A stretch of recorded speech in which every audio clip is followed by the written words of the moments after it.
Armiyada xizmat qilganmisan? Ha, xizmat qilganman. Qancha, 1 oymi, 1 yilmi? 1 oylik. Armiyaga borganman, xizmat qilganman. Takoy xizmat qilganman. Bitta narsa bordi. Men hayotda 80 yil ma'nosiz yashagandan ko'ra 40 yil ma'noli yashagan deb yaxshi deb hisoblayman. Bordim armiyaga. Hamma mendan kichkinalarda. Hamma takoy viyalida, osilib qolgan. Yoshlar deyarli sportga qiziqish kamda u yerda. Juda bir hayotdan bir so'nib qolgan bolalarda.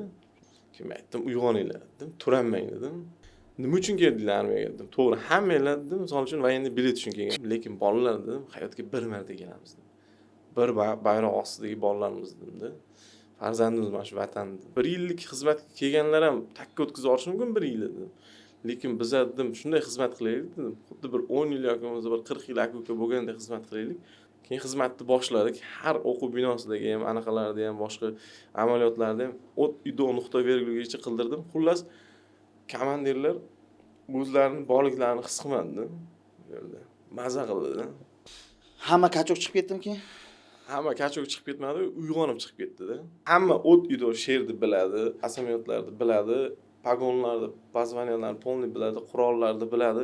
Men aytdim, Xudo ko'rsatmasin dedim, vatanga yov kelib qolsa dedim, qanaqa himoya qilasanlar dedim, oilalaring. Tasavvur qil, ko'zingning oldida xotining zo'rlab yotibdi. Sal o'zing ko'tarsang-chi, ko'zingni ochib ol dedim.